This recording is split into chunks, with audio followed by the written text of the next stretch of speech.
Welcome, everybody. Good afternoon, good evening. Welcoming you to the Tuesday, April 8th regular meeting of the Placerville City Council. If you'd all rise and join in the Pledge of Allegiance. I pledge allegiance to the flag of the United States of America and to the republic for which it stands, one nation, under God, indivisible, with liberty and justice for all. All righty.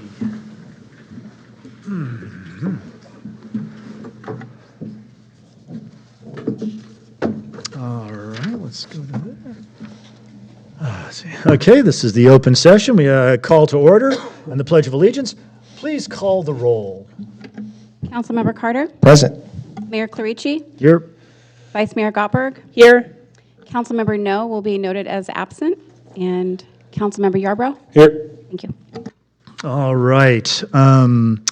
Ceremonial matters, we have two. 3.1, a proclamation recognizing April 2025 as Child Abuse Prevention Month.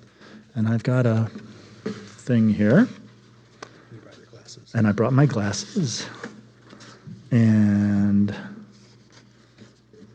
all right. These things are very long, and there's a lot of whereases. I will hit a couple of them. I think we can all agree that child abuse is a really bad thing, and that we should take all measures to make it not happen. And there's lots of things to do, and there's very good people that do it, and we're recognizing that. Whereas every child deserves to grow up in a safe, nurturing, and supportive environment free from abuse and neglect. And whereas child abuse and neglect can have long-term psychological, emotional, and physical effects impacting children, families, and the broader community. And whereas Child Abuse Prevention Month is an opportunity to raise awareness and take action to protect children, strengthen families, and foster a community where all children can thrive. And whereas research shows that promoting protective factors such as parental resilience, social connections, concrete support in times of need, knowledge of parenting and child development, and children's social and emotional competence helps reduce the risks of child abuse and neglect. And I'm going to move down here towards the bottom. And whereas, in honor of young lives lost to abuse and neglect, the Child Abuse Prevention Council invites the community to attend a memorial flag-raising event on April 25th at 10 a.m.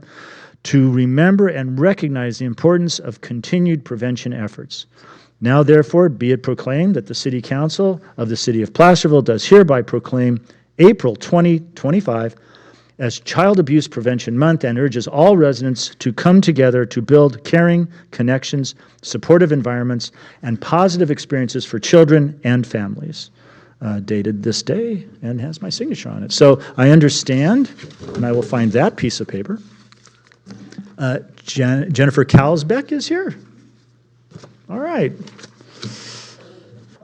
First, if you want to say a few words, and then I will present this to you. Yes, thank you so much. And we do have quite a few CAPC members here today who are also dedicated to serving families and strengthening families, as well as preventing and hopefully less harm for our families in El Dorado County. So many of you may be aware the Child Abuse Prevention Council is a group of service members all around both West Slope and South Lake Tahoe, where we're dedicated to not only doing a needs assessment of what current risks and actual abuse or substantiated reports are being investigated, but also looking at where are we seeing actually growth in connection and community. I think that's where we're really trying to find some action and focus. We're doing workshops for parents at the Great Exhilaration Station that was donated to us, and we're just letting parents come free with their kids and having those bigger conversations around those really difficult moments for our children 11 and up, where we're seeing kind of that big uptick, especially unfortunately with the fentanyl crisis. It is going even into our teens at this point. For those of you that were able to see that great movie that Cope put on about 3-4 weeks ago.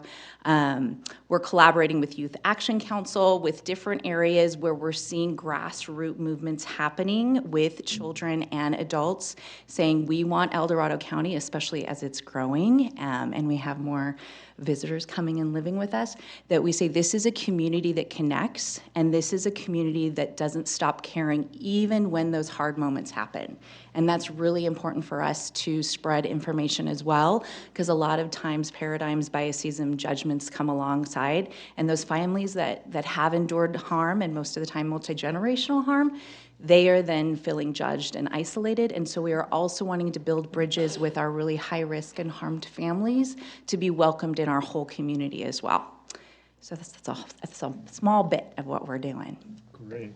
Well, thank you very much. Do we have any comments from up here? Can I ask a quick question? Where is the memorial flag raising event on April 25th? It is going to be at the Community Health Center, that new big beautiful building, 10 a.m. Friday the 25th. And there will be multiple agencies and service providers there as well. And that's on Missouri Flat Road, kind of in the Yes. Walmart area? Okay, Yes. excellent. Thank you so much. Yeah, yeah.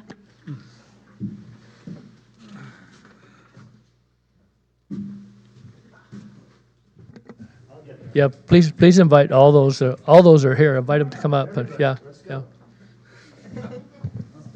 The Dave's become the photographer. Yeah.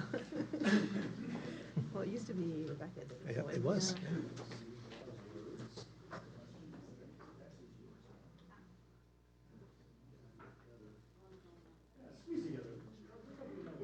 Act like you act like each other.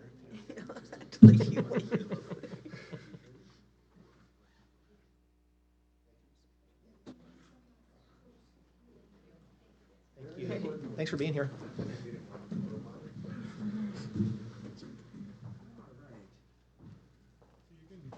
I'm getting my steps in, that's for darn sure.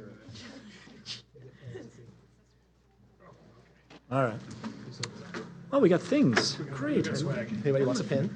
Of course, who doesn't want a pin? Okay, we'll do that later. All right. All right, we have another one here. Oh, I'm sorry, is there any public comment on this? I mean, presumably everybody's in favor of protecting children, but you never know, it's America. All right. Item 3.2, a proclamation declaring the week of April 13th through 19th, 2025 as National Public Safety Telecommunications Week. All right. It's important. A proclamation of the City Council of the City of Placerville declaring the week of April 13th through 19th, 2025 as National Public Safety Telecommunications Week. Whereas emergencies can occur at any time that require police, fire, or emergency medical services, and when an emergency occurs, the prompt response of police officers and firefighters and paramedics is critical to the protection of life and preservation of property. And whereas the safety of our first responders is dependent upon the quality and accuracy of information obtained from citizens who telephone into the Placerville Police Department Communications Center. And whereas public safety telecommunications are the first and most critical contact our citizens have with emergency services.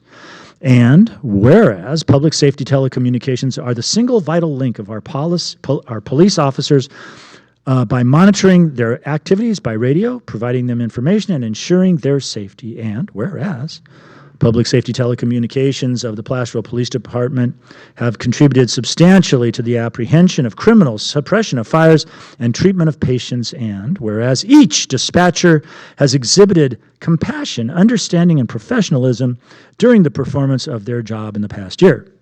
Now, therefore, be it resolved that the City Council of the City of Placerville declares the week of April 13th through 19th, 2025, as National Public Safety Telecommunications Week in Placerville in honor of the men and women whose diligence and professionalism keep our city and citizens safe.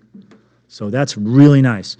And I understand that some folks in this county don't think our police department's particularly good. And those people should be ignored. Yeah. So, but we love them and all their parts. So, does anybody up here want to discuss and make comments about telecommunicating? I will just say that, dispatchers are an oft and overlooked aspect of our law enforcement and fire and EMS responses, and they are the first point of contact for people that are in crisis. And so it's nice to recognize people that are not on the front lines, that don't get the recognition that those of us in law enforcement sometimes do. These critical people are often overlooked, and it's nice to recognize them. So. Yes, I agree. Anybody else? Okay. Very good words. Very good words. Okay. Yeah, I'm kidding. Really? We do have one of our dispatchers in the audience, Tiffany. I'd like to invite her to come up and accept this as well. Please do. Sorry, I was at work. My hair's not done.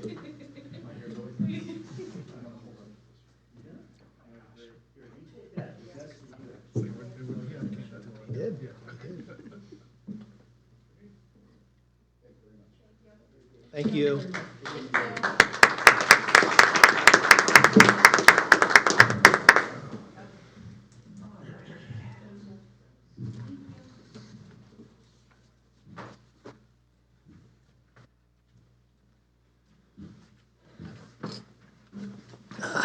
Right. Do you have any public comment on telecommunications for all of that?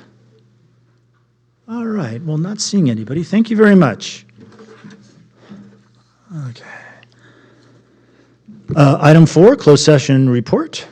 Thank you, Mayor. The council met in closed session. There was no public comment before that, and the council provided direction to staff. Great. Adoption of the agenda. Can somebody adopt our agenda, please? I will move to adopt. I will second. All in favor? Aye. Aye. Thank you.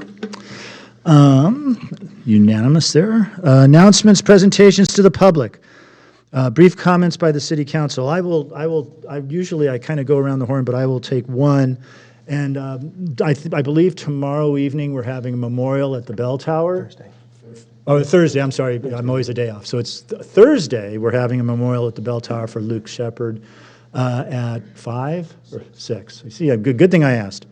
Anyway, and 6 to 7. No, 7 to 8.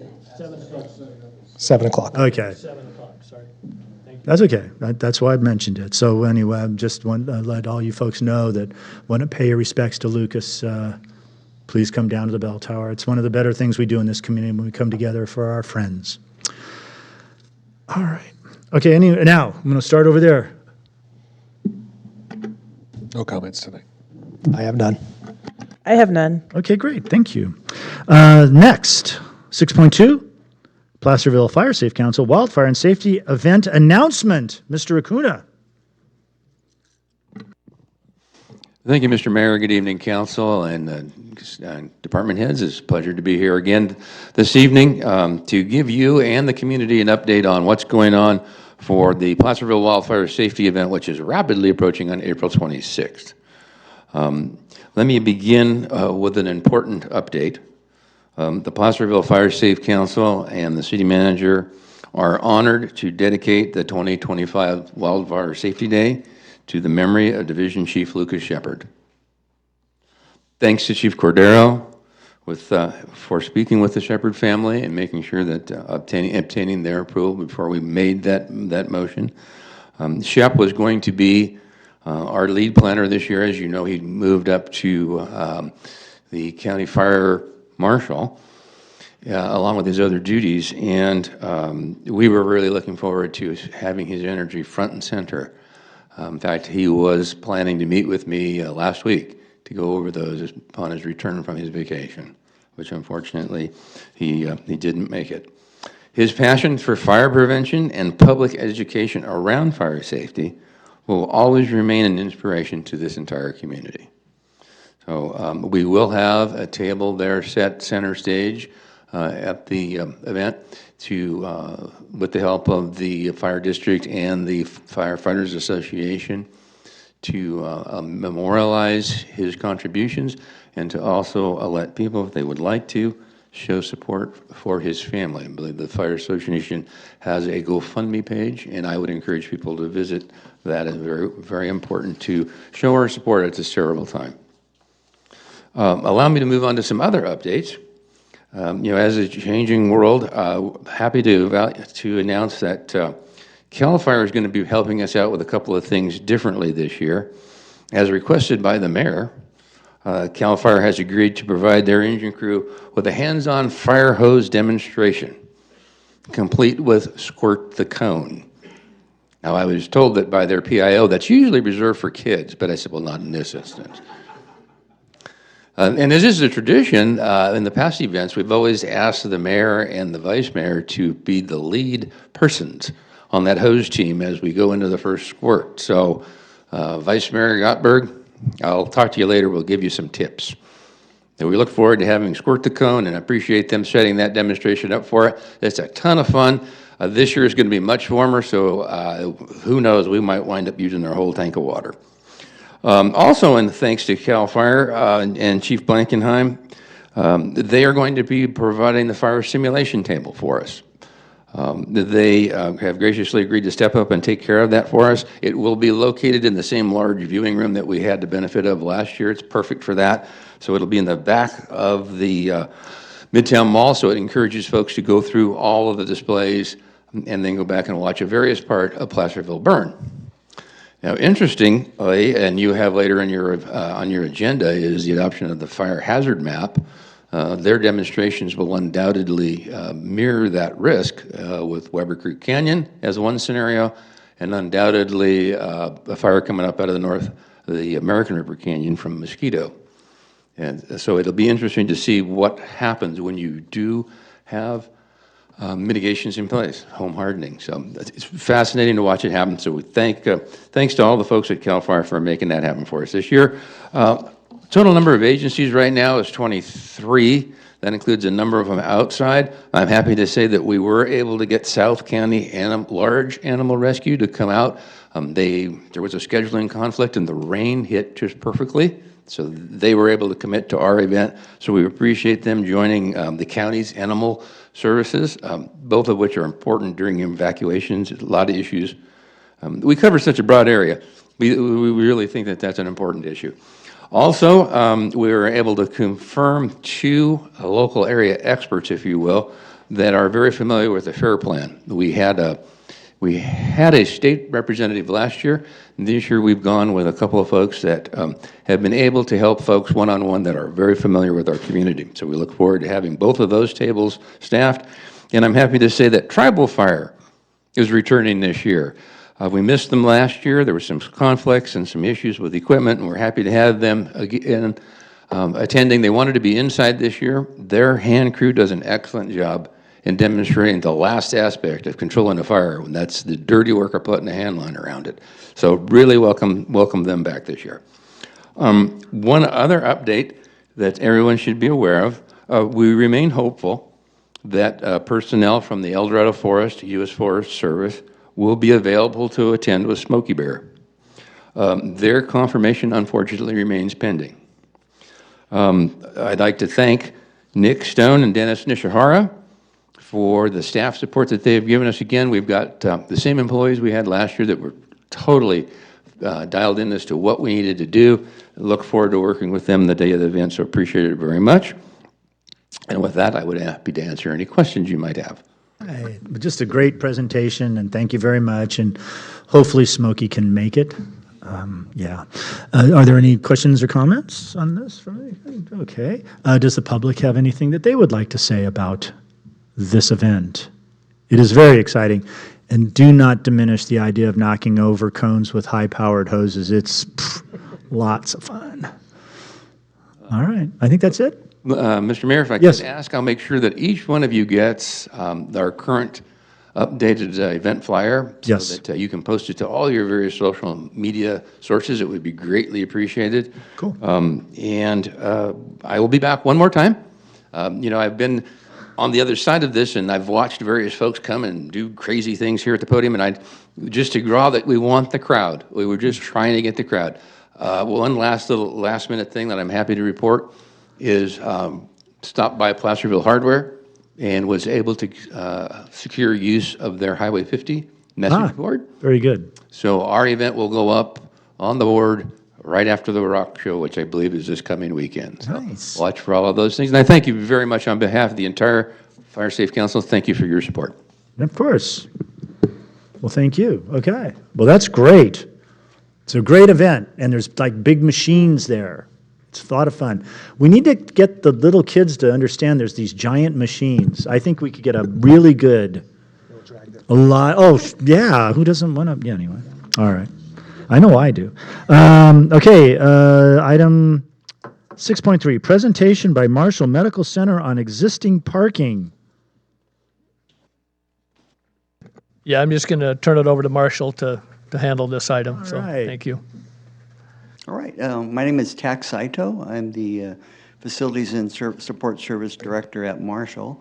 And we've been having ongoing discussions with planning regarding our parking. It's very important to us to make sure that we have parking for patients, visitors, our staff, and physicians. So we've been working very hard to manage that, and wanted to share where we're at with it today. Let's see if I can push the right button here. Oh, there we go. Okay, so this evening I'm just going to give you, pushed it too many times. Okay, this evening I'm going to give you an update of parking at our facility, and I'm joined here today with Frederick Venter. He is with Kimley Horn. He's a civil engineer, and Kay Ida, he's our safety and security representative. And so we're going to talk a bit about enforcement at the end. So wanted to just give you a bit of history, where we're at right now, and then just a little bit of information on some of the property action that we have going on over at Marshall. Oh, okay, now we're going to get it down here. Okay, anyway, back in 2019, Marshall came before you with the Planning Commission, and they were speaking about constructing a facility at the site. There was an intent to possibly build a development of 50 to 100,000 square feet, and then additionally, parking was challenged at the site. And so there's been a number of discussions back then to see how to expand the amount of parking that's on the site. And so here on this map, it showed some locations where parking structures could go near the hospital. And if you're familiar, you can see where those are. They're all within fairly close distance of the hospital building. As they were looking at the cost for the structure, the prices were fairly large in the $40 to $50 million range. So there was actually an alternate solution that was shared. At that time, I think in 2019, our CEO at that time shared a service lot option. And actually, the hospital began to look to procure some of the properties in and around the hospital off of Washington to potentially realize this surface lot. So anyway, COVID came on the scene, and so as you might guess, the staffing on the site, the activity we had at the hospital changed dramatically from what had been kind of what common to the area, and so as a result, somewhere right after COVID, and Frederick will speak to this, is we began to really look at what was happening to parking at Marshall. And so I'll ask Frederick to come up and speak to that.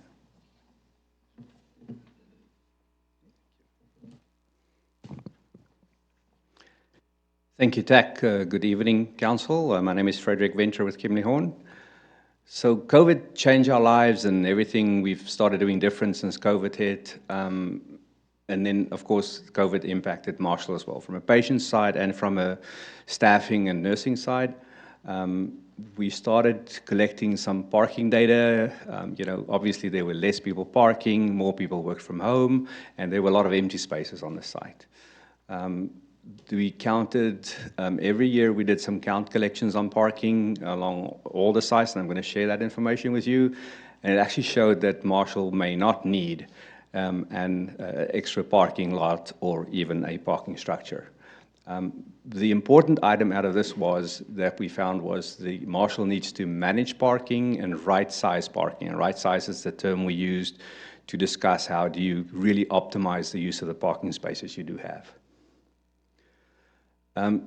Providing additional parking spaces is prohibitively expensive, right? The parking structure right now, probably $40,000, $50,000 a space once you've built your structure, and surface lots, because of the grades and the topography, touches $15,000, $16,000 a space. So it's a lot of money to spend on parking, and especially if you're not going to have the parking spaces and they just remain vacant.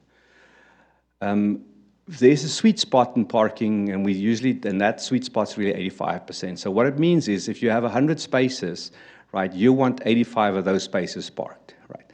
And that's the best use of your parking space. It can be a little bit higher for long-term parking, but for turnover in parking space, you want less. And the main reason 85% is there because if it's more than that, people start driving around looking for parking. So now you have a parking and a travel impact, right? Both, not just so both of those. And people start calling the CEO of the hospital and say, "What the heck is happening? We can't find parking."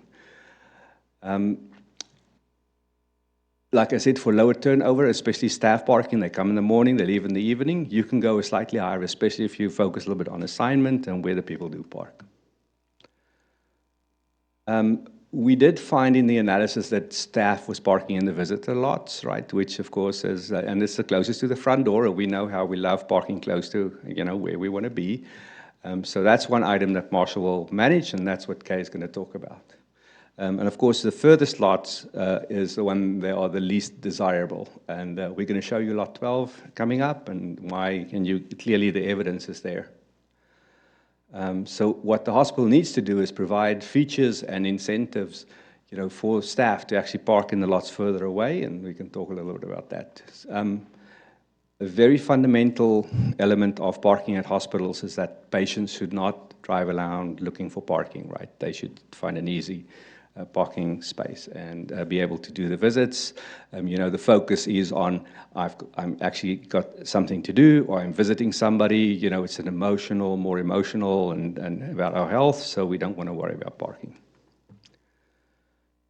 So the parking area studied, this is sort of a surface aerial photo of the hospital, and you can see all the lots, right, the blues and the greens. Green is patient parking lots, and the blue is all staff lots. So the hospital not only has the main campus, but they also have quite a few MOBs, and patients park there.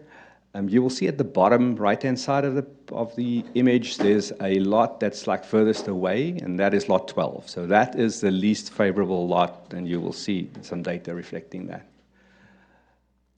So the most recent traffic count we did was in February 2025, and we do count in the morning. So around 10 o'clock is usually the busiest time at the hospital. That's when all the staff is there, when most of the patients come in.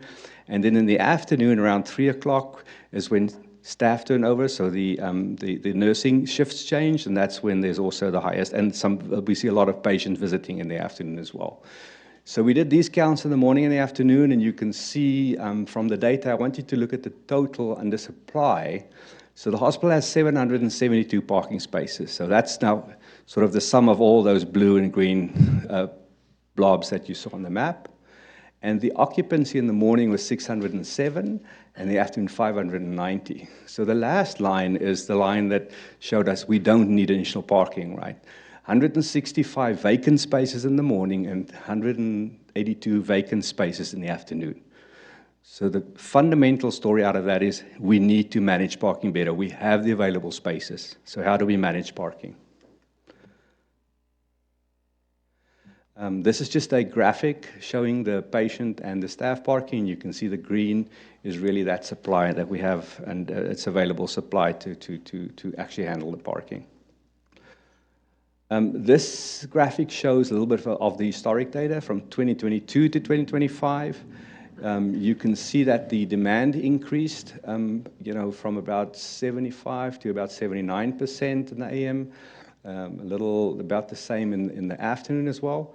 You will see that the supply also increased, and the main reason for the increase in supply is the hospital had a bunch of those temporary buildings on the rear end, and those temporary buildings were removed per agreements with the city, and where those temporary buildings were, we turned that back into surface parking. So we've gotten about an extra 40 spaces there.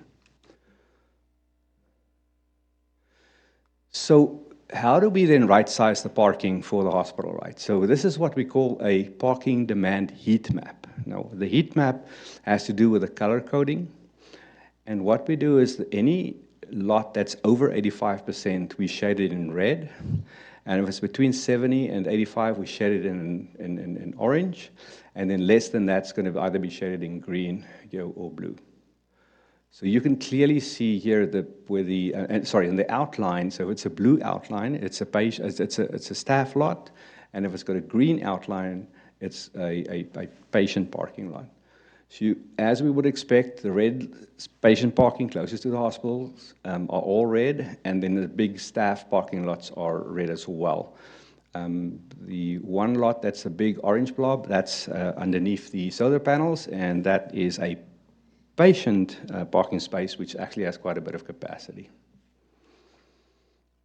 In the PM peak hour, you can see that the patient parking went down a little bit, although it went up in that solar panel lot, but the staff parking still remains in red. So what we then did is we said, well, why don't we reallocate the staff, especially the staff, because they are the ones that we have the best control over, to use, there's one element that I forgot.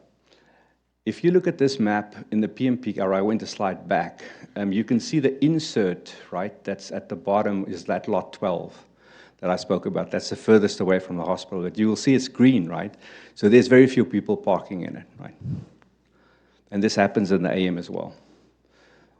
What we then did for the reallocation, we said, well, number one, the staff that's sort of illegally, let's put it that way, parking in the patient lots, let's move them out to lot 12. And immediately, the patient parking went to orange, right?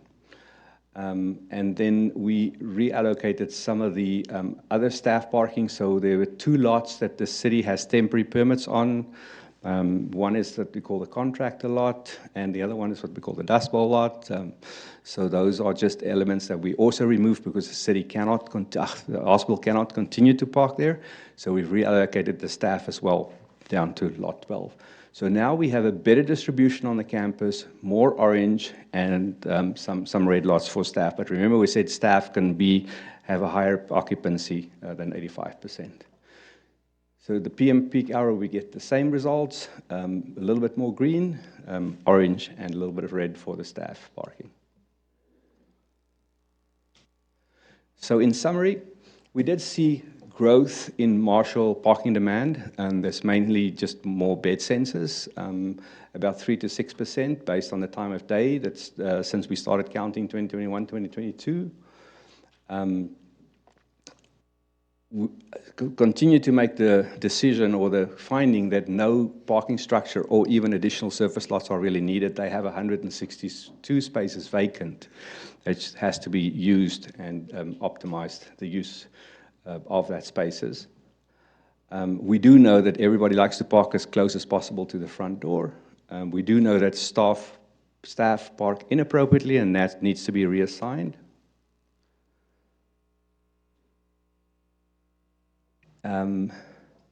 Lot 6 and the construction lot, so those are the two lots that have the temporary permits, and those those temporary permits will expire. So the staff that's parking those lots, we move them over to lot 12, which is the lot furthest away from the site. Dak, you're going to continue here?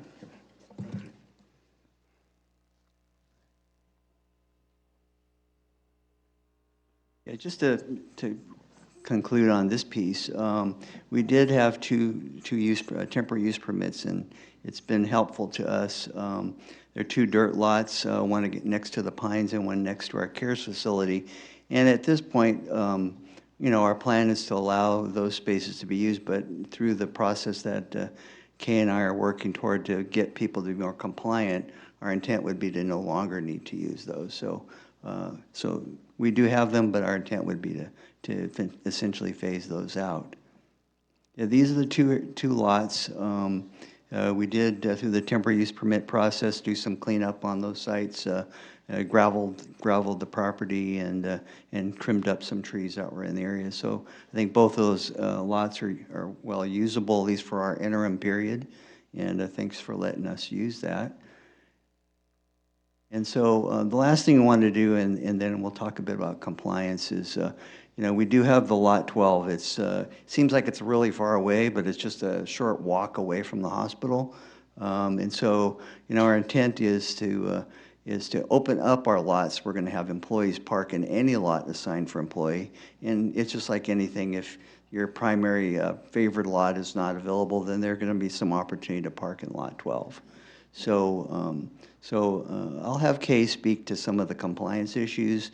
You know, I think the best part of management is knowing who's parking in our lots, and so we're making some efforts toward that. Okay.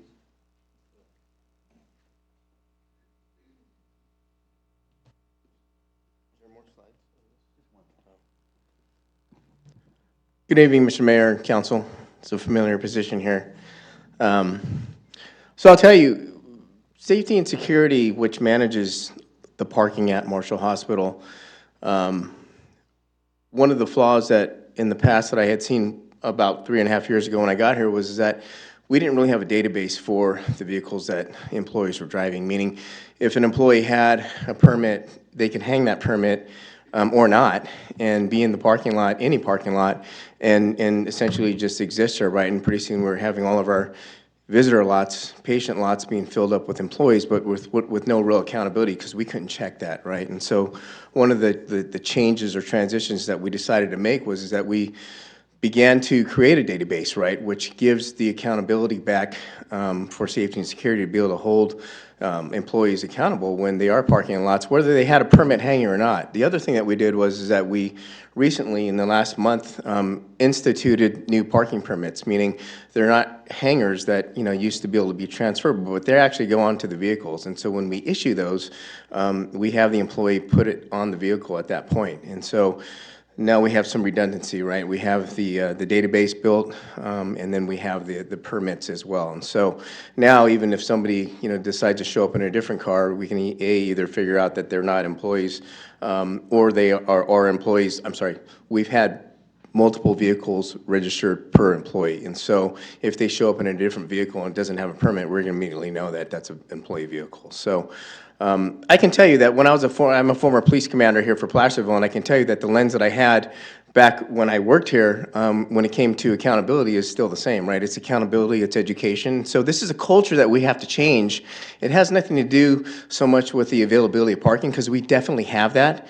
And I'm all for preserving the continuity of the historical perspective of Placerville. I get that. What it has to do with is changing the mindset of the employees, right? And the employees have to understand that the culture is, we are impacting patients in a negative way if we take away their parking. And now they're walking from lot 12 and they don't need to be doing that, right? So what does that represent?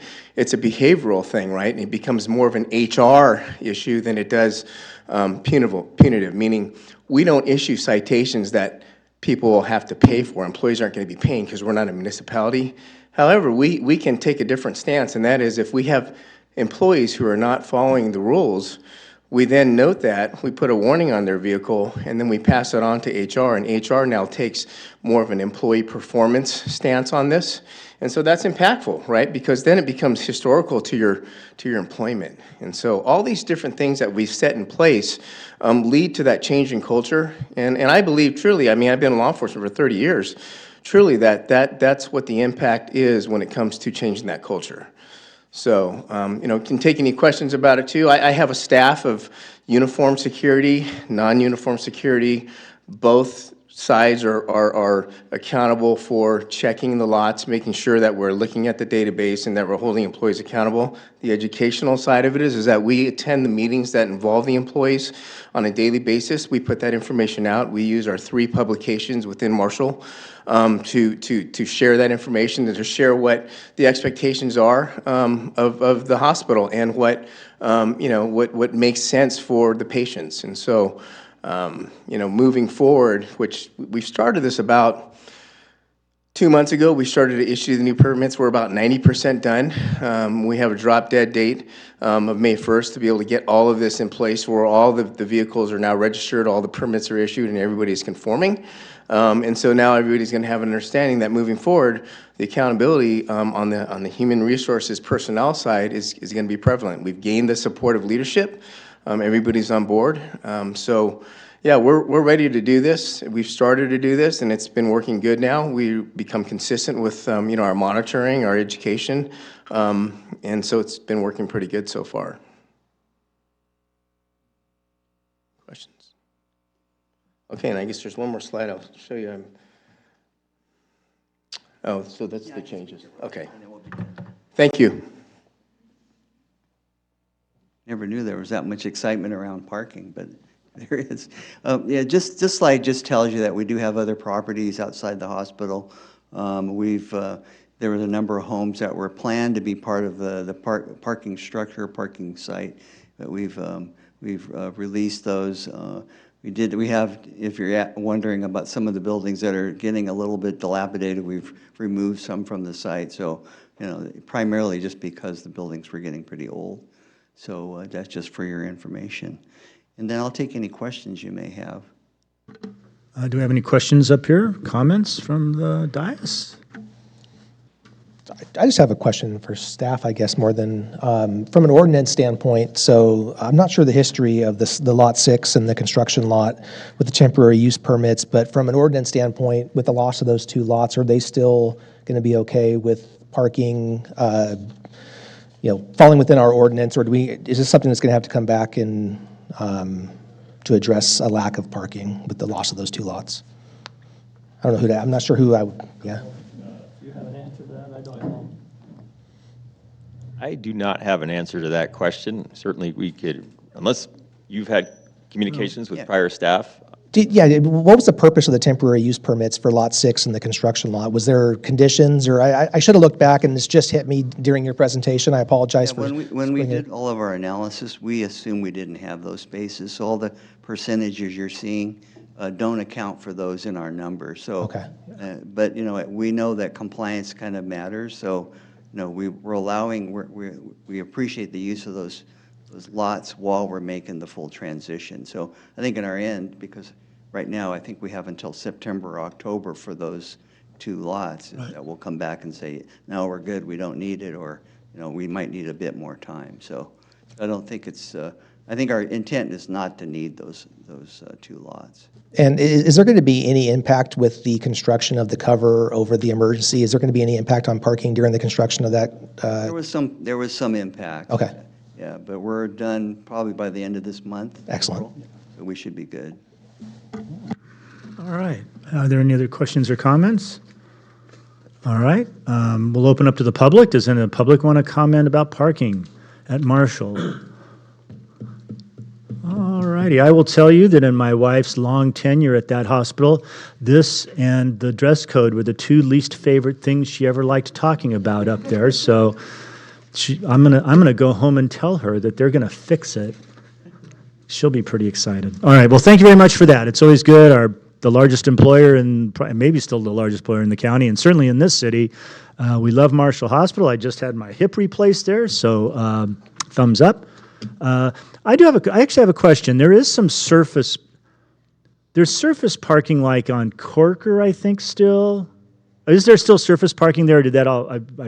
Staff might know that. On Corker and on street parking. There's still some on-street parking there. You only consider what you have control over. I mean, there's not a lot of spaces, but people do park there. I know that. Okay, all right. But that wasn't part of your, no, okay, great. All right, thank you. All right. Well, we're done with that. Well, thank you very much. Keep us informed. Very exciting. All right. Okay, we come to item number 8.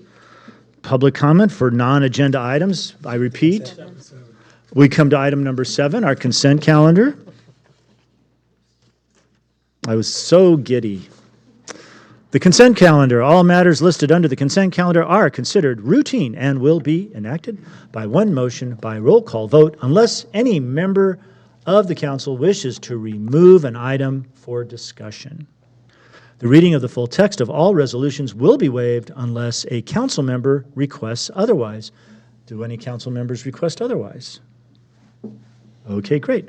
Does the public wish to comment on our consent calendar? Seeing no comment, we'll bring it back here for action. I will move the consent calendar. I'll second. We have a motion and a second. Would you call the roll, please? Councilmember Carter? Aye. Councilmember Yarbrough? Aye. Vice Mayor Gottberg? Aye. Mayor Clarici? Aye. Thank you. Thank you. Now, item 8.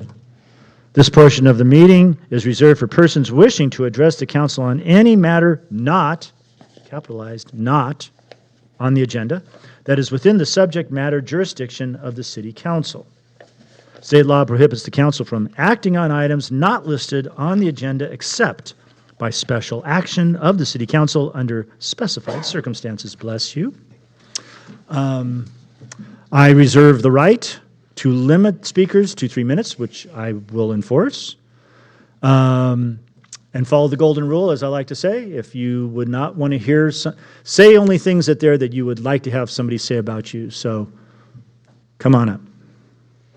Give us your name and where you're from, if you'd like. Yes. My name is Sue Norman. I'm a retired hydrologist with the Forest Service from South Lake Tahoe. And I also own property down in the foothills near Cool. And I've initiated an effort to encourage jurisdictions within El Dorado County to adopt resolutions similar to those recently adopted by the town of Truckee to adopt federal agency support resolutions. I sent an email out on this earlier. And the purpose of these resolutions is to express concern about local impacts that may have and may continue to result from the federal staffing and funding cuts that are occurring right now in particularly federal land management agencies is what I'm speaking to. These would be expressing concerns related to possibly significant impacts to forest health and wildfire mitigation, as well as federal funding cuts to local programs.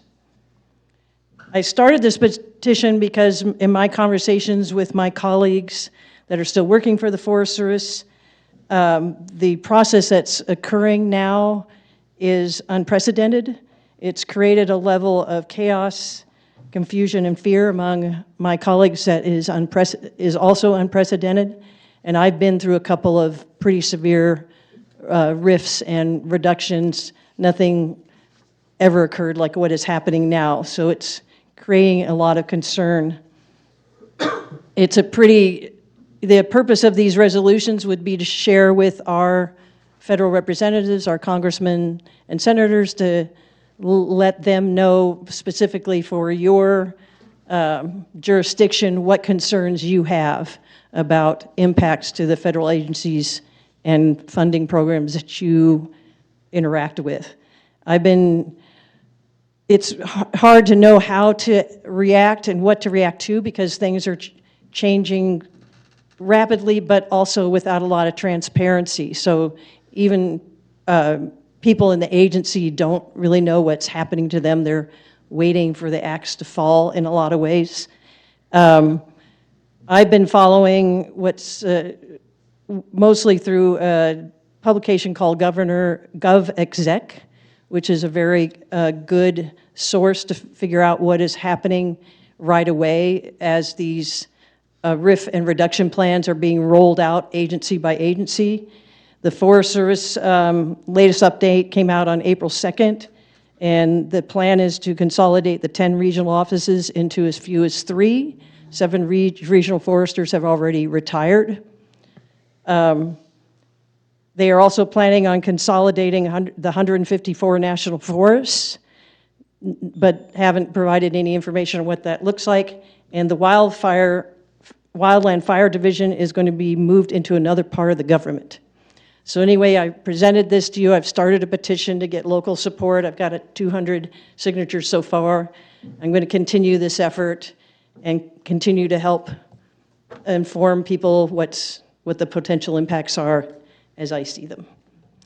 Thank you for your time. Thank you, Sue. Thank you, Sue.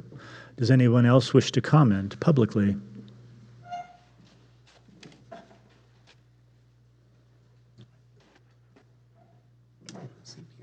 Yes. Good evening, Kathy Lishman. I was kind of taken back at the last meeting when the council voted 4-1 to scrap the tobacco ordinance. The city has worked on it for 5 years. I went to a meeting where there was a lot of support for it, and it ended up at the end that 8 people came. The room was filled with people that were opposed to it, and the council was opposed to it. I wish the council had taken more time to first of all look at what the county had adopted and compare it and see if there were things in the ordinance that were really important to adopt, especially for kids. So if the county has an ordinance and the city doesn't, what's going to happen now? And so I think it was a disservice to the community, the fact that the public hearing closed and then the whole thing was scrapped. I liked what he was saying about the parking, accountability, and education. And I think accountability and education were really a part of this project. Thank you, Kathy.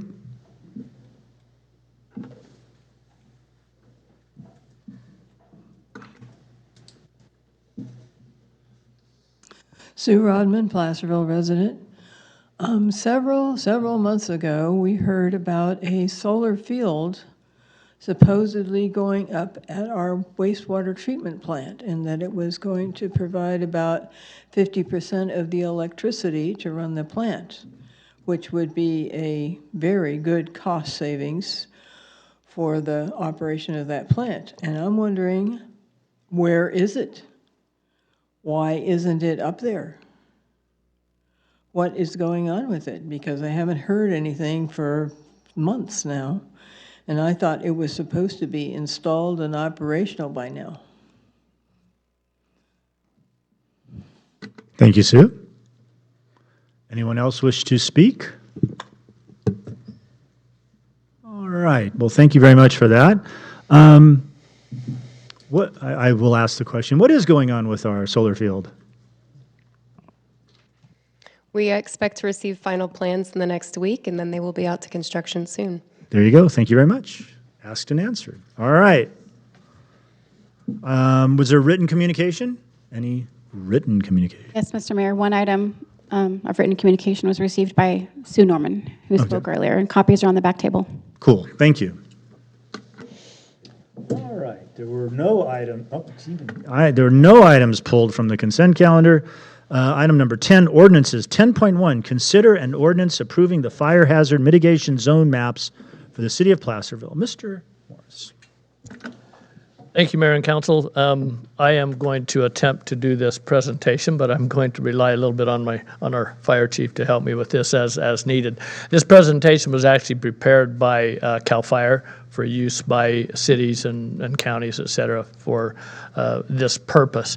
So just briefly before I start into the presentation, this is state law requires us to do that. Government Code Section 51179 requires us to adopt the maps as presented by CAL FIRE that they have put together. There is the opportunity for us to zone areas in the local responsible area, which is our city limits. We can zone them to a higher severity than what is proposed. However, we cannot zone them to a lower severity than what has been proposed.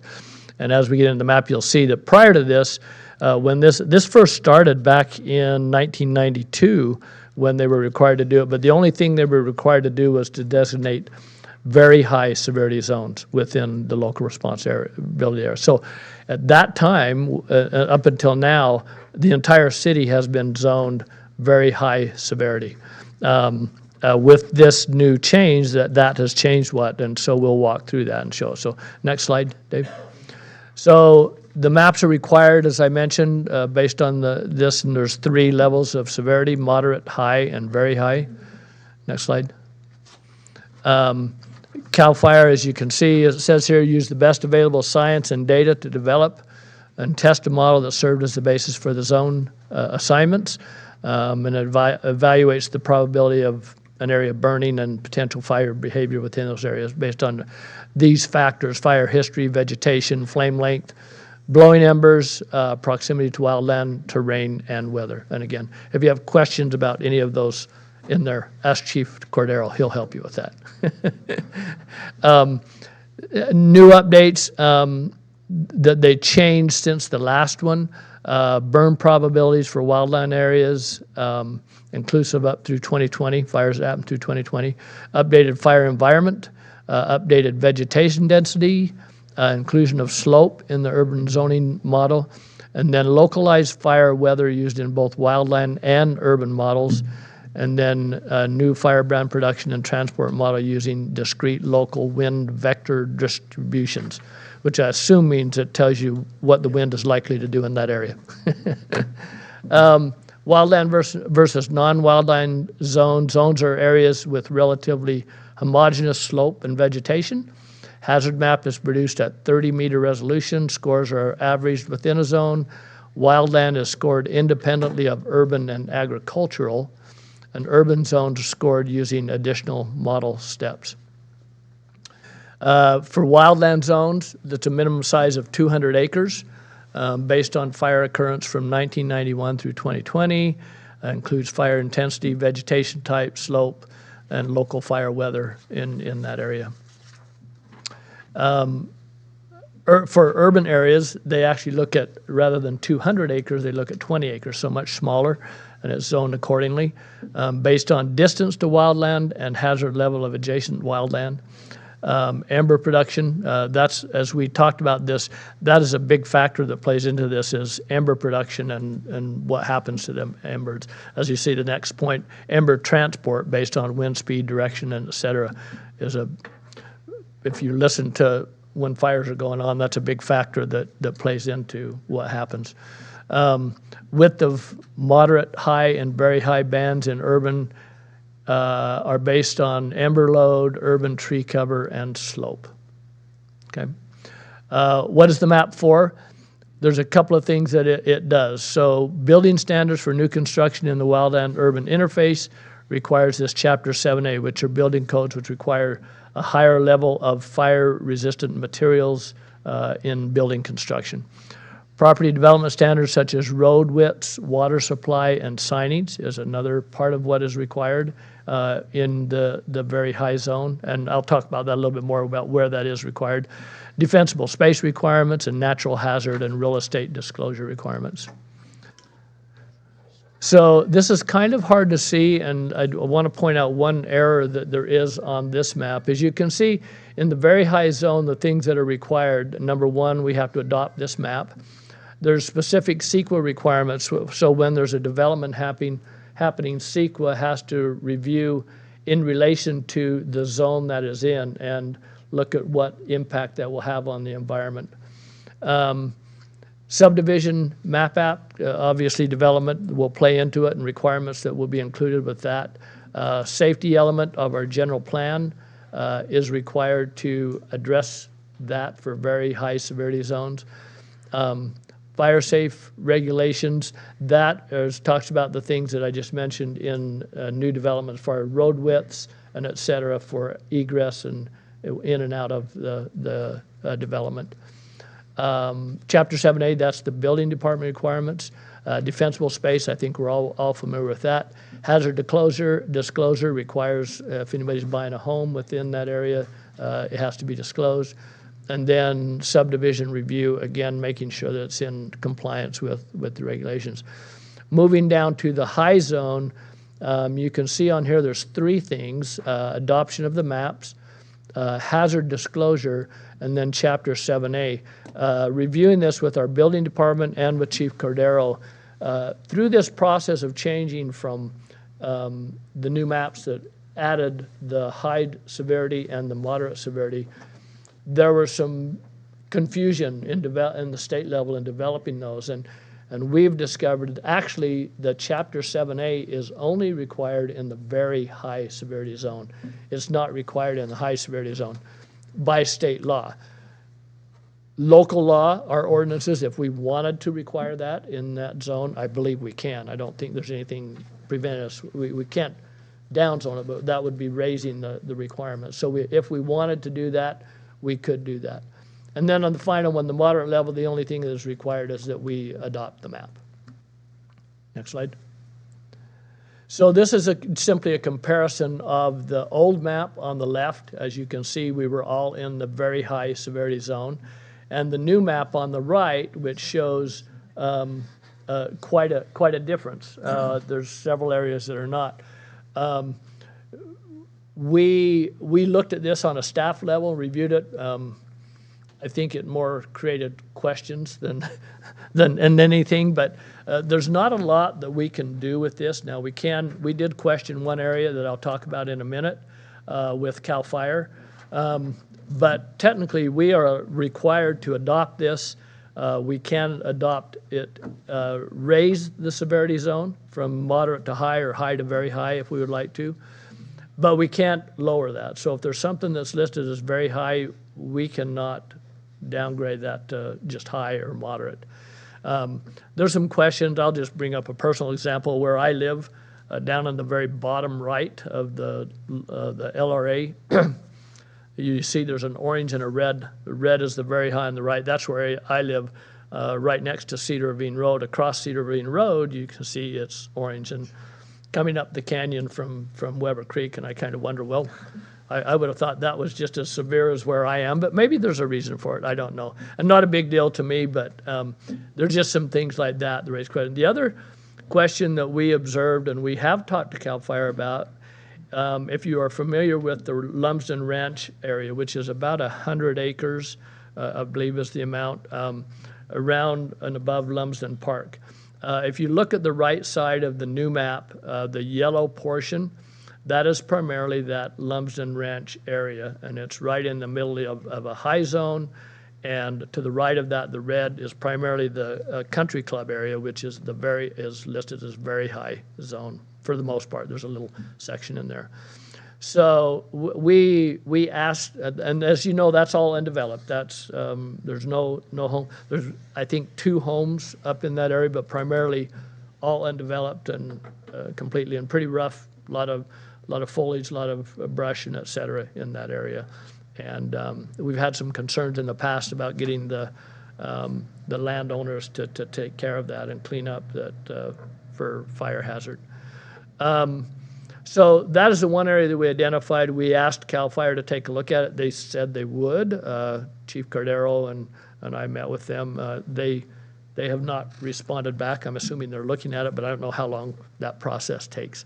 So that was the one area that we thought maybe you would want to consider changing to either a high or a very high, but it would not be required. What that would do is if you change it, especially if you change it to very high, that means for someone to come and develop, the cost of development is probably going to be somewhat more, maybe considerably more. I don't know that because of the road standards, et cetera, that are required, and also the building standard for homes that would be required in there.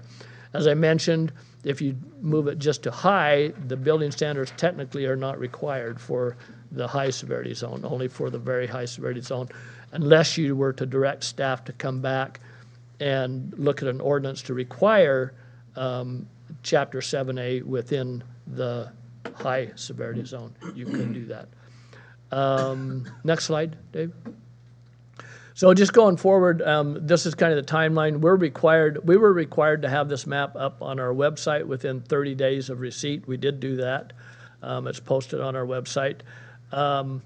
We have to adopt the map within 120 days of receipt, so 4 months. So this is the timeline we're proposing. We're proposing that you introduce the ordinance tonight.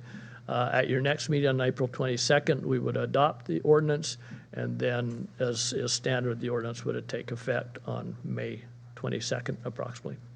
So this is just for the public, and we'll make this available on our website if you want more information about what zone you are in, and there's some FAQs on our website also that talk about, questions. There's a lot of questions I know about, if I end up in this, what's that going to do to my insurance? It depends on who you talk to. If you talk to the state insurance commissioner, they're saying, no, it shouldn't. But it definitely is going to tell you something. Their answer is that this is one factor of many that insurance companies use in evaluating your insurance, so it shouldn't affect it that much, but it is a factor. Like I say, the QR code that is shown there, you go to that, you can then look at what zone you're in, and it'll talk about some of the requirements that you have, such as vegetation management and in the zone, et cetera. So with that, I'll look at Mr. Cordero. Did I miss anything? Anything you want to add there? But If not, either him or I can attempt to answer any questions you might have. Are there any questions from the council? Okay. I've worked on transportation models. I've worked on hydrologic models. And the difference, the challenge is you don't know precisely what turns something red to orange or orange to red. And in the algorithm, it could be, you don't know. And there's always got to be a boundary line. There's always a boundary situation. So, for example, I'm looking at the part of this town where I live in, and just by the way the roads are, if they're assuming they're correct, I'm probably in the red, but my neighbor may be in the orange, and certainly the neighbor 2 doors up from me is in the orange, and certainly Councilmember No's house is probably in the orange. My gut tells me that if a fire is coming through there, the behavior is going to be dramatically the same, irrespective of the boundary. But I mean, this is just mostly for the public and anyone else. At some point, you have a line. There's a line. The model draws a line, and that's where it puts it. Honestly, the whole town is probably in the same fire hazard as anything else. I'd be curious about the issue with Lumsden Ranch. If we wanted to make it orange, I'd be okay with that. I would be curious to see, though, and without spending more than 2 minutes on this, like, for example, the roads, what would be the difference if they just came in and subdivided under the current situation and developed it? What would those roads look like as opposed to the red, the very high, what is that called? Whatever that 7A. How would they be different? I guess would be my question, because I'm curious about that. Doesn't have to be answered today, but my feeling is if we're going to discuss that, we should know what the differences are. Yeah. And I can't answer that. Yeah. I don't know that Carl has had a chance to looking look it at up. that either. But No, he's not even looking it up. There are some Okay, good. standards there, but I haven't had a chance to research those Okay. yet. I know there are some things related to road Width and, yeah, you know, how you get out, in and out, and et probably cetera. places, pull-outs and stuff, I'm assuming. But that would be, I'd be curious to know the differences. Okay. Mayor, can I just, Yes. I forgot to mention, you Oh. did receive one written comment. Yes. tonight regarding something on, down west of Placerville Drive. Yes. But what they're requesting, again, is to downgrade that. We don't have the opportunity to do that. So, anyway. Yes, but thank you. Yes, thank you for acknowledging the letter. We do not have that power. We can go up, we can't go down. Okay. So there's no question, comments up here? Does the public wish to comment on our fire hazard safety severity zone maps, or map, as it were?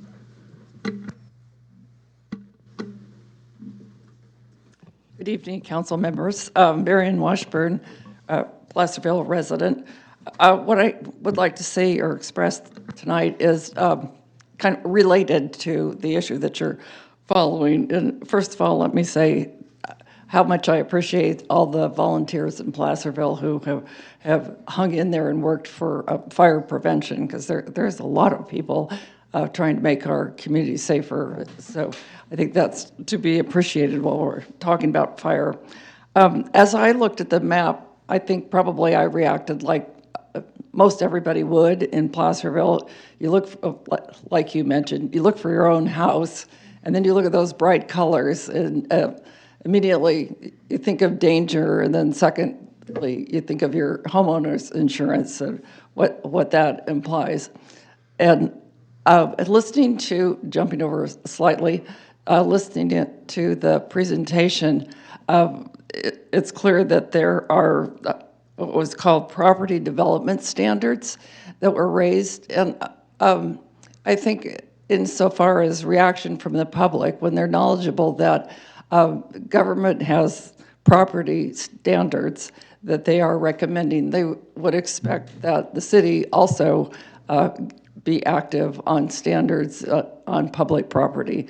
And that's where I would certainly, and once again, recommend that you look at ingress and egress throughout the city. The two points of ingress and egress are essential. And that brings up the issue of the fire gates, because if you take a close look at the fire gates around town, usually those fire gates are the second egress or ingress or egress. And I bring that up because it's important that emergency vehicles can come into a residential area while residents evacuate out.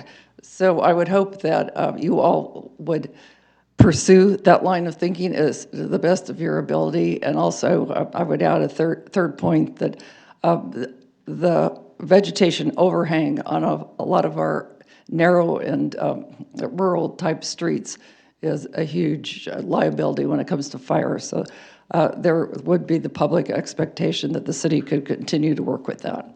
Thank you. Thank you, Marion. Anyone else?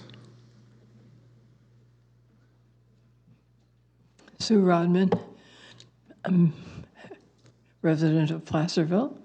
And of course, I looked at this map and looked to see where I am and said, but I think everybody needs to look at this with their own personal responsibility in mind. You're responsible for your own property, and you are responsible for making sure you have your defensible space limits and doing what you need to do to make sure that those happen and making sure that your home is as fire resistant as you can make it. Now, to replace all the siding on my house is not an option. That would be prohibitively expensive. But to replace all the vents with things that are ember-resistant vents, that was within my ability to do, and so I've done it. And I think everyone else needs to look at their own home and say, okay, when I'm looking at these eaves and I'm looking at the vents and I'm looking at the gables and looking at those vents, how many embers are going to go in there and start a fire from the inside out? Because that has been the problem in a lot of areas where they've built the homes to be very fire resistant, but they haven't done a good job with the venting. And so you look at when they get the firestorm coming through and the ember storm coming through and the embers going into the attics, and you see these beautiful homes burning from the inside out. And it's preventable. So it's up to us. I mean, my fire insurance is one thing. Making sure that I still have a home is something different. So if I can do some things to have my first 5 feet clear and the next 30 feet green and clean, and make sure there's no branches overhanging the roof, and take out the trees that were overhanging, and make sure my vents are good, then I have done what I can do to have a defensible space home and be one of those homes that when the fire runs through, there's always a few that don't burn. And you look at them and you say, why did this one not burn and everything else in the neighborhood did? Probably because they had their defensible space and they had good vents and they had the clearing right around the foundation. Thank you, Sue.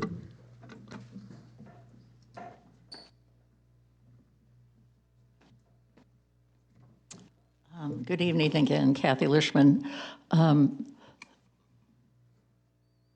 The area past the red on the north side is like a light pink. Why isn't that red? That's in the county, but why isn't that red? Just quick, that's a state responsibility area that is very high, but it's state rather than local. And so my question is, the city has always been worried about the Weber Creek Canyon. They need to be more worried about the part on the north. Then I have a question about in the red area, if anybody's going to build, the city doesn't have ordinances yet for materials you have to use. What about someone who wants to build an accessory dwelling? I can't think of how you say it. Would they have to, I mean, all the rules are being broken for those. They don't have to worry about the setback. They don't have to worry about this. They don't have to worry about that. Anything goes. Will they have to use the materials that are fire safe? in order to be able to be built. Thanks. Well, thank you, Kathy. All right. Anyone else? All right. Well, we'll bring it back up here for any other discussion or action. Well, that is the second time that we've had a question about the fire gates. Does staff have any input or clarity on the fire gate issue just for the public's benefit? In terms of what, I know you did ask us quite a while back now, and we were not able to get to it yet. I'm going to blame it on Pierre since he's here tonight. And he's retired. But you did ask us to do an evaluation of those gates, see if any of those perhaps could be removed at this point, or if they all still need to remain in place. And that is on a to-do list that we need to take a look at. Right. Excellent, thank you. I guess the other issue with fire gates, though, is there's different, I mean, my recollection is a long time. There are different kinds of fire gates that have different kinds of breakabilities, I'm assuming, I don't know. And so, that could be part of it. It's not just whether they should be there or not. That's a question. But more importantly, if they are going to be there, are they of a fashion where the breakaway is relatively simple, like you can just basically? Because, I mean, I've seen fire gates that you'd need to drive a tank into them before you get through them. And then some are just like cyclone fence and a line, you could run that through your, if you had to. In an emergency, you could push it away with your car. So there's a couple other issues there as well, just besides the status of them and whether they should be there or not. But maybe what kind they are or what's out there. But anyway, just a thought. So I would just add, kind of related to the item in front of us here, my thought is to adopt it as is, with then us looking at if we feel like there's anything from a local or zoning perspective, ordinance perspective, specifically related to the Lumsden Ranch egress, whatever, yes, getting in and out in the roads if it were to be developed. Yeah, but I don't really want to do that through the process of upgrading it in this particular item. That's kind of where my thought process is. Yeah, and I'm kind of in the same mind. I mean, there's very little difference between moderate and high. It's just a disclosure. I mean, if we were going to make a substantive change, we would have to really move it to the very high, and that's where you add development standards. And I'm also not comfortable doing that in this setting today. But I don't see any difference whatsoever between the moderate and the high category as far as the local regulations are. Yeah. With the odd chance. Just quickly, I want to mention too that I agree with that. I'd like to kind of wait and see if CAL FIRE changes anything based on our comments to them. They agreed to evaluate it, so I would suggest we wait and see if they do any change there. So. Seems reasonable enough. Okay. As far as our timelines, though, to meet this 120-day timeline, we don't want to continue this and wait for the. No, I'm recommending we adopt like. Okay, correct. I just want to make sure we were on the same. Adopt as is, and we can bring it back if CAL FIRE changes that, or if we want to look at it further. And just for clarity, we're actually not adopting the ordinance tonight. We're introducing in first reading. Okay, so is there I'll move the first reading as is, no changes to what CAL FIRE. I'll second. All right, we have a motion, second. Roll call, please. Councilmember Carter? Aye. Councilmember Yarbrough? Aye. Vice Mayor Gottberg? Aye. Mayor Clarici? Aye. Thank you. All right, thank you. Public hearings, 11.1. Consideration of an appeal filed by Ryan Nutting of a fine, the sixth administrative fine, levied on 50 Main Street for failure to respond to notice to correct. My understanding is Mr. Cahill, then he's going to toss it to Mr. Morris, who's almost certainly going to toss it to our lawyer. So let's start that. I will actually take this. She's not going to wait for you guys. She's going to take it over. I'll cut the Okay. middleman out on this. There one you and go, take it. great. So the item before you was a public hearing appealing a fine associated with sign removal.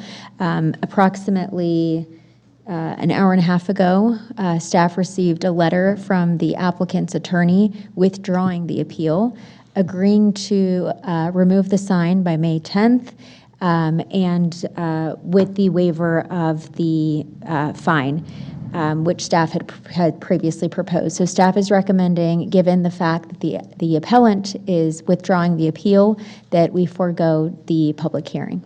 All right. Okay, so Pierre's not happy because he came here to talk about the sign. So what do we do, lawyer? Walk me through the steps. You can still go ahead and take public comment. We Okay. will not have a presentation There on won't be a this, hearing, yeah. but you can still hear the public on this item. Sure, why not? I mean, Pierre came all this way.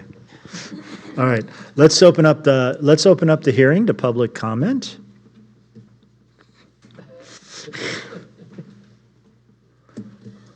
Good evening, Mayor, members of the council, and staff.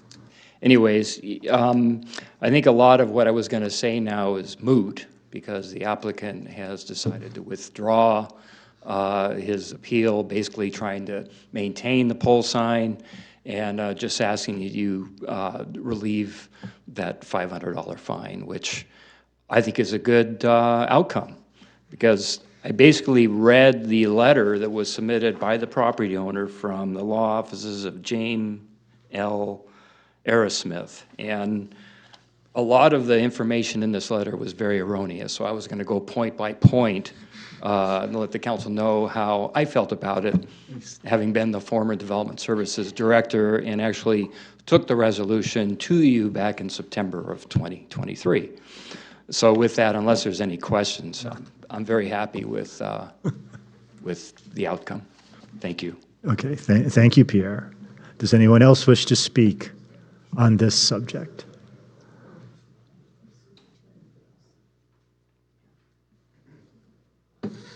Sue Rodman, seems to me like we're letting this guy off pretty easy. He has stubbornly refused to obey the city ordinances for what, 6 times now? And finally, we put a fine on him. I think he should pay the fine, and I think he should remove the sign and stop complaining and behave himself. Thank you, Sue.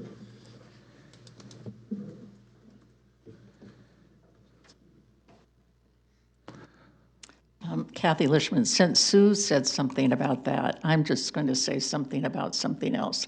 There have been times when an illegal sign was supposed to be removed, and then the council decided to give them another 6 months and another 6 months, and you give everybody another 6 months.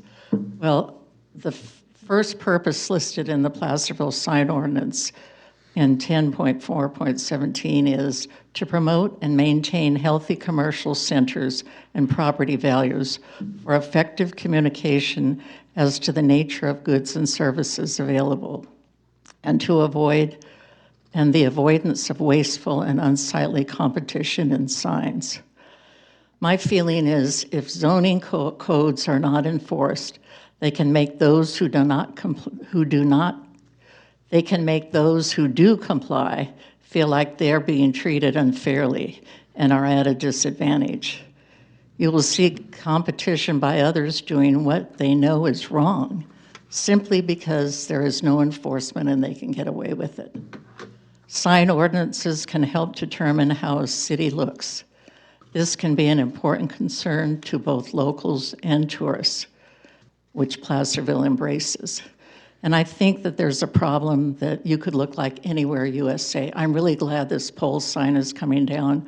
I know that a lot of them over the years have come down because of the hard work of the Community Development Department, and I hope that would continue because the quality of life we have here for both locals and tourists is very important. Thank you, Kathy. Anyone else wish to speak on this item? Seeing no one, we'll bring it back up here. Up. So we don't have any action to take, but I did want to clarify 2 items. Number 1, the fine is more than $500. It had been ongoing, so I did want to state that. The other thing is that Resolution 9240, which the council adopted in the fall, is still valid. So if for any reason Mr. Nutting does not abate the nuisance, we still have the power. Yeah. We'll go to court. We can get an abatement nuisance if necessary and do it, and it will be handled. Okay. Thank you very much for that. So we are taking no action. Excellent. All right. Let's see, discussion and action items. 12.1, consider adopting a resolution authorizing the Director of Community Services to negotiate and execute a contract with on-the-spot janitorial for custodial services at city facilities. at a monthly cost of $6,600 a month, effective May 1st. Mr. Nishihara. Thank you, Mr. Mayor, City Council. Before you tonight is a request to authorize my position to enter into an agreement with our existing contractor on the spot janitorial. They've been a very committed and supportive contractor with us, serving not just at City Hall, but we expanded some of their services to include Town Hall as well. One of the best things, and I'll keep it brief, is, you know, with talent and cost come equity, and one of the best things with this contractor is they pivot very well. Now, we may not be getting five-star service every day, but he's very responsive, and for the price that we pay based on the market and where we're at, it is a excellent equity for where we're at. So you have my report. I'm available for questions if you have any. Thank you very much. Do we have any questions on this particular item? No. All right. Does the public wish to comment on janitorial services? Seeing no one to comment, I will bring it back up here for action. Move staff recommendation. I will second that. We have a motion and a second. Would you like to call the roll, please? Councilmember Carter? Aye. Councilmember Yarbrough? Aye. Vice Mayor Gottberg? Aye. Mayor Clarici? Aye. Thank you. All right, item 12.2.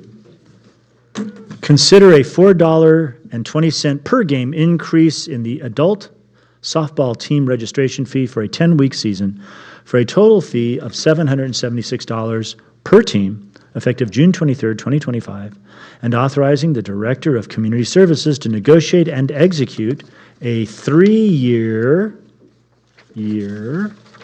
agreement with the Greater Sacramento Softball Association to provide officials for adult softball games.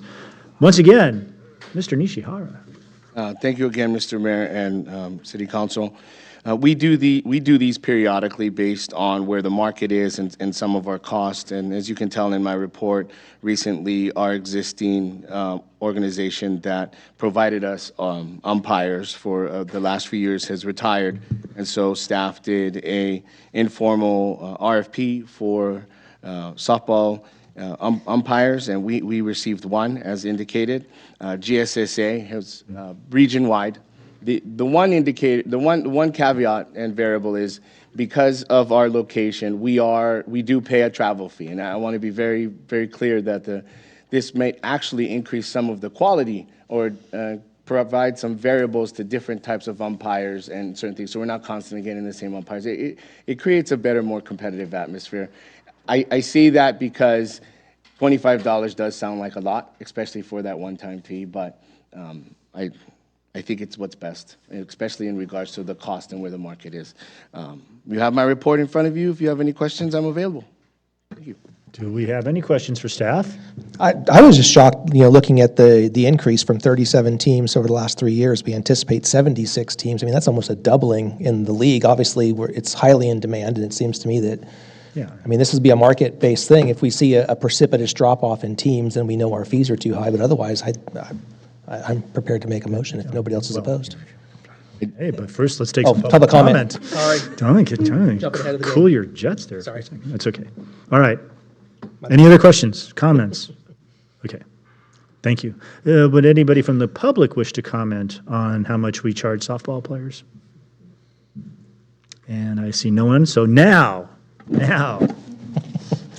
My apologies for jumping ahead of the game there. You're just energetic. Yeah, I am. Okay. I will move staff's recommendation. I'll second. We have a motion and a second. Would you call the roll, please? Councilmember Carter? Aye. Councilmember Yarbrough? Aye. Vice Mayor Gottberg? Aye. Mayor Clarici? Aye. Thank you. All right. Consider item 12.3. Consider a work order number 1 with Entry Point Networks, Inc. in accordance with the Master Services Agreement entered into on November 12th, 2025. 2025. For engineering, underground construction, splicing and testing individual parcel drops, and hut and cabinet installation in the amount of $19,518,943 for the broadband fiber planning project, and authorizing the city manager to open a joint escrow account, Entry Point Networks, Inc., with Entry Point Networks, Inc., and negotiate a deposit agreement with U.S. Bank National Association for payment to Entry Point Networks, Inc. for the said work order number 1 and authorizing 4 city officials as depositor representatives. Mr. Morris. That's a lot. That is a lot. Thank you, Mayor and Council. We're excited to bring this item before you. You've had this several times now. The latest was in November. Excuse me, that should have been November 2024. Now I catch why you were confused with saying that date. I'm sorry. November 12th, 2024. When you approved the master service agreement, as part of that master service agreement, there were, I believe, 4 or 5 attachments which were work orders to be adopted in the future going forward. This is the first of those, and probably what I would call it is the most senior or major work order that we will be doing. The result of this will give the authority for Entry Point and their subcontractor to move forward with the process of constructing the system.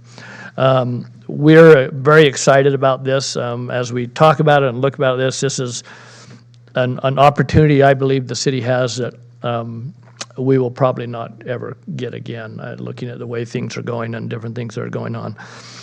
To be able to receive this grant to put the core base infrastructure in and provide service to a minimal number at first, but be prepared to then be able to offer that citywide is exciting for us. We've looked at this and looked at various things in terms, you hear comments about, well, why do we need this? We have 5G, we have cable, et cetera. But if you were to compare and look at what has happened to the technology industry over the last just 10 years, how much advancement you've seen, and requirements that in terms of just looking at a simple cell phone and what is required to run that cell phone, what is on there, as opposed to what it was 10 years ago. You can see the advancements that are happening. I was talking to someone earlier about AI and what is happening with AI. Whether or not you agree with that, it's happening, and probably in the future you're going to see more of it. And the requirements for AI to run on technical systems that we have, computers, et cetera, is going to increase the requirements even further. So that's why we feel that this is truly an investment in the future for the city, and why we have begun this process. Before you tonight, as mentioned, is work order number 1, which is for the construction of the system. That draft work order, I want to mention, is before you, attached to your agenda tonight. You'll note that in the recommendation, I've stated that there are unfortunately still a couple of pieces that we need to do the final negotiation on. They're not major. They don't involve cost or time or anything like that. They're just some of the individual provisions that the city engineer, the city attorney, and I are working on. And I don't think we really have any disagreement on those with the contractor. It's just a matter of getting the right wording in there that both parties agree to works for both sides.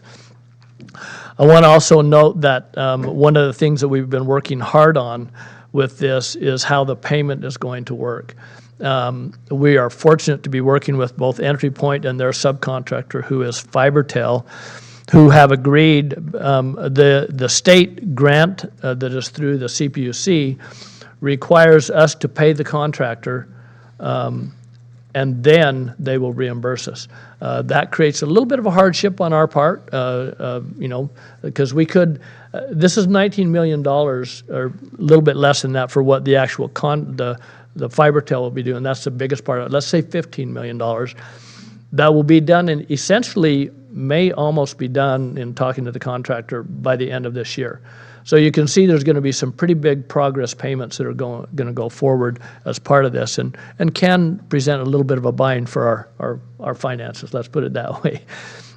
Fortunately, working with FiberTel and Entry Point, they have agreed. We've worked out a solution that allows us to receive notice from them that payment has been made before we actually have to release the funds to them, which allows us then to receive payment from reimbursement from the state, and then the funds will be released. So it doesn't hurt our cash flow. Now, that's all going to happen very quickly, and the language is in the work order currently to make that happen. That is why we're showing the need for the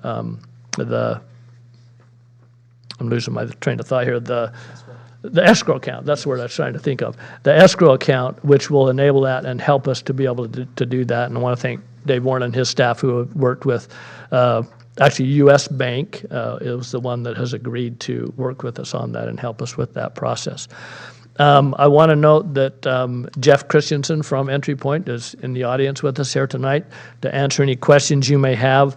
Our request for you tonight is to adopt the resolution approving the agreement with future changes that the city engineer, the city manager, and the city engineer will make to the actual work order.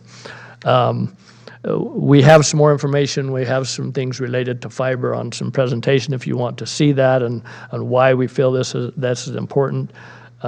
Again, we are required to complete this grant work by June 30th, 2026. So just a little over a year from now to spend this $20 million. So we will be moving quickly, but the contractor is confident that they can do that and get this up and running. And I really believe that the results are going to be very good and that we will see a lot of appreciation and gratefulness from the community who is able to have much better service than they currently have. So with that, I'll turn it back to you for any questions. I say myself, Jeff Christensen is here that can answer the technical ones if you have that. And also, I always say behind the curtain is Steve McCarger, who really has championed this for me in the administration department and keeping this project moving. So with that, I'll turn it back to you, Mayor. Thank you for that. I don't know if I'd want to suggest that we'll get the gratitude of anybody, but we can only hope. Are there any comments or questions specifically about this right now? Okay.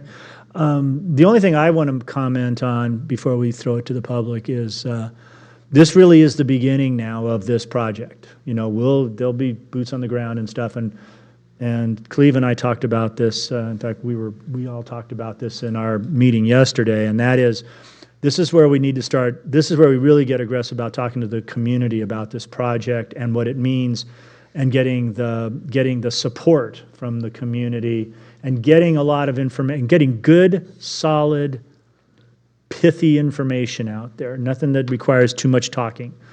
Well, I could do this. Yeah, but this is better. Well, we could use this thing instead. Oh, but this is, what we're proposing is better. And presumably it is. And we need to start doing that now. So anyway, that's just my one comment about this thing writ large. Otherwise, I'm fine with everything. Any public comment on this right now? Okay. Thank you very much. We'll bring it back up here. Okay, we got an item here. I will move staff's recommendation. I'm very excited about this project. I want to sign my house up as soon as I possibly can. All right. I'll second. Okay. We have a motion and second. Call the roll, please. Councilmember Carter? Aye. Councilmember Yarbrough? Aye. Vice Mayor Gottberg? Aye. Mayor Clarici? Aye. Thank you very much. Okay, going to the council reports from other agency meetings. El Dorado County Transit. All right, El Dorado County Transit, nothing super exciting. We went over the preliminary 2025-26 fiscal budget and the preliminary 2025-26 capital budget. Yeah, I'm sorry. No one here went to did you go to the Transportation Committee meeting? No, you don't. Yes, I did. Oh, you did. Go.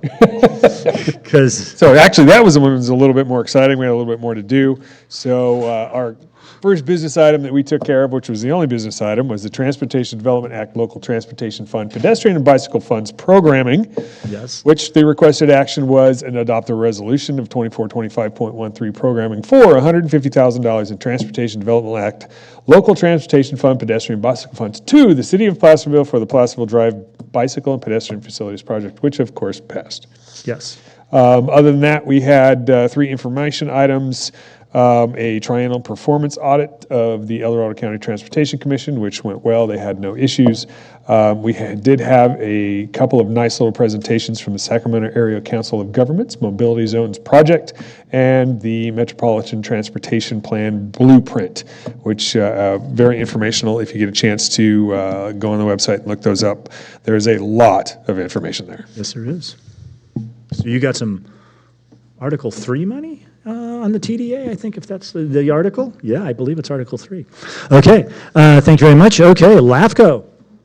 We did meet. South Lake Tahoe was successful in annexing about 80 parcels that they were asking for. Other than that, nothing of interest to the city happened at that meeting. Okay, great. SACOG meets next week. Pioneer Community meets next week. Placerville Fire Safe Council. We talked about our Fire Safe event on April 26th, 10 to 2, Midtown Mall. Please come. And then also we are looking for folks who do vegetation management on their property to please report your hours or your, or if you hire somebody, the amount of money that you spend on doing vegetation management, particularly for the FireWise Safe community. This helps you get a discount if you're on Cal Fire, or whatever we call it, fair plan. Right. The unfair, yes, what we're all on. Not You get like $200 off, so it does do something. I know it's still horrible, but it's like better than nothing.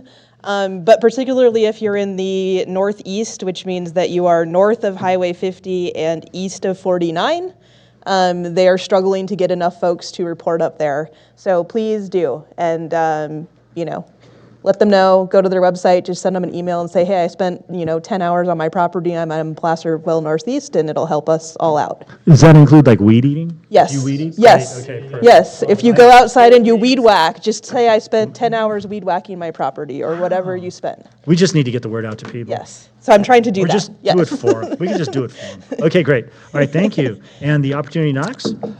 We did meet. Nothing of significance for the city. They will be reaching out to us. I know our housing update was on the agenda. They will be reaching out to the city for some aspects of our housing update relevant to the new grant funding that's coming through. So when they reach out to me, I will pass that along to city staff as required. Cool, thank you. All right, request for future agenda. Oh, wait a second. Is there any public comments on our meeting? The things we do?